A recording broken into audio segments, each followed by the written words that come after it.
Rien ne se crée, tout se transforme, disait Lavoisier. C'est ce que veut démontrer le groupement de développement agricole de Loches-Montrésor avec ce projet de valorisation de cannes de tournesol. Passé la récolte des graines, ces cannes sont délaissées, alors qu'en réalité, elles comporteraient bien des intérêts.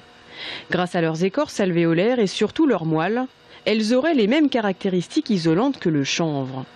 Ce polystyrène, je veux dire naturel, si je puis dire, a une propriété d'absorption d'eau. Ce qui fait qu'on a peut-être des applications qu'on n'imagine pas aujourd'hui par ce pouvoir absorbant en eau. Mais en tout cas, dans le bâtiment, ça pourrait être très intéressant puisque ça va tamponner l'humidité des murs notamment, ou ça pourrait également tamponner l'humidité des pièces. Donc ce que ne font pas les matières synthétiques par exemple. Donc il y a vraiment un intérêt à ce type de matériaux. L'utilisation de ce biomatériau pourrait être autorisée dès 2016.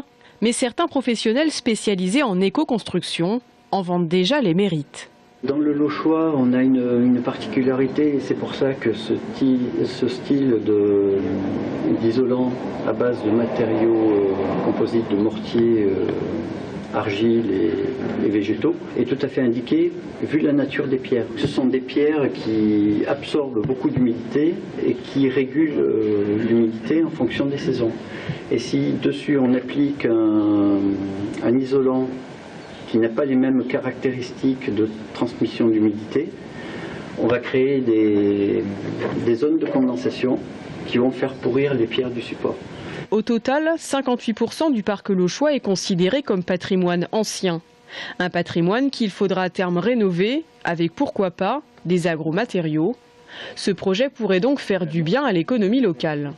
Si on arrive à utiliser des matériaux locaux, les faire mettre en œuvre par les artisans locaux, au bénéfice des habitants du territoire, on est véritablement sur des circuits courts et tout l'argent investi dans la rénovation du bâtiment reste sur le territoire. Et là, on est finalement, le territoire à ce moment-là est gagnant. Enfin, autre intérêt majeur, l'aspect financier. Si une fois les cannes broyées, les granulats sont commercialisés au même prix que le chanvre, soit 400 € par tonne, l'affaire devient intéressante, d'autant que sur ces 400 €, 200 iraient à l'agriculteur. Avec ces 2,5 tonnes de graines récoltées cette année, Sylvain Métivier reconnaît que cela représenterait un complément de revenus non négligeable. Cette année, au niveau revenus, ça va me laisser à peu près entre 150 et 200 € de l'hectare de revenus. Et donc si on avait les cannes de tournesol, ça doublerait le revenu, quoi. Pour une année comme celle-là, quoi, parce que les cours sont bas.